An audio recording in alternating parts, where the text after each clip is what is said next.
Imagine living in Florida and never paying property taxes again. Sounds incredible, right? Well, that's exactly what Ron DeSantis thinks, because he's just proposed to abolish property taxes entirely here in Florida. If that sounds like a game changer for homeowners and investors, it is. But it also raises some big questions, like where would the money come from to pay for schools, police, and local services? And what would this mean for the housing market? In this video, I'm breaking down exactly what this proposal means, the potential pros and cons, and what you need to know if you own or plan to buy property in Florida.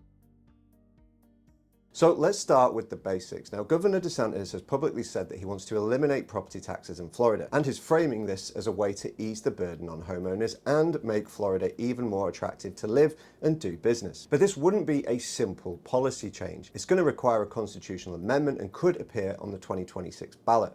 Now, to be clear, there's no detailed plan yet. We don't know exactly how the state would replace the revenue, but the idea itself has sparked a major debate across Florida. Here's why this is such a big deal. Property taxes are the backbone of local government funding in Florida. In 2025 alone, property taxes generated somewhere between 43 and 56 billion. That money funds about 50 to 60% of school district budgets, police and fire departments, infrastructure like roads, bridges, and water systems, as well as other public services like parks, libraries, and sanitation. So eliminating property taxes doesn't just mean relief for homeowners, it also means rethinking how Florida pays for all these essential services.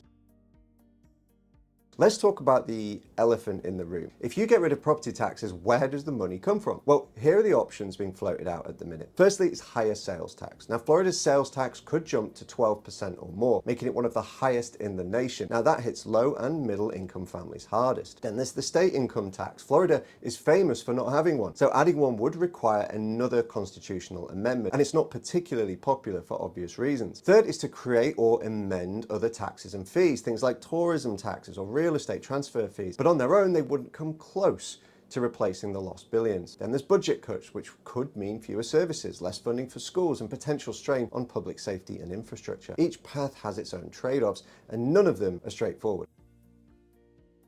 So what does this mean for you as a homeowner? Well, for homeowners, no more property tax bills would be a huge relief, especially for retirees on fixed incomes, of which Florida has a lot of. But if the state raises sales taxes or adds other fees, you might still end up paying more in the long run. Plus, eliminating property taxes could push home values higher. Great if you're selling, of course, but tougher if you're trying to buy your first home. For renters, in theory, landlords could lower rents since they wouldn't have tax bills to cover, but in reality, many landlords would probably keep the savings or raise rents if housing demand keeps climbing. And for investors, well, Florida could become an even bigger magnet for real estate investment. But if public services decline because of funding shortages, that could hurt property values over the long term.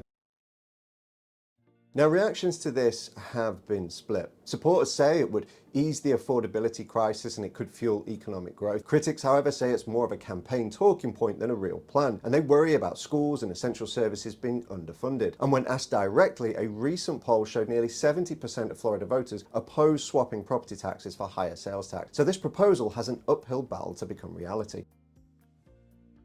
Even if voters like the idea, getting it done is another story. It's going to take 60% approval in a statewide vote. Then lawmakers would have to hammer out the details of how to replace billions in revenue, and all of this could take years. The bottom line is this. Now, abolishing property taxes isn't just a tax cut, it's a complete restructuring of Florida's financial system. So where does this leave us? On one hand, the idea of never paying property taxes again sounds amazing. On the other hand, the risk to schools, safety, and housing affordability can't be ignored. Now, as a Florida realtor, my job is to help you understand not just the housing market today, but the policies that could shape it tomorrow. So what do you think about this proposal? Is it bold and visionary, or is it actually risky and unrealistic? Drop your thoughts in the comments below. I would love to hear from you. And if you're thinking about buying, selling, or investing here in Florida, reach out at any time. Let's talk about how this ever-changing landscape impacts your real estate goals. Thank you for watching, and I'll see you all in the next video.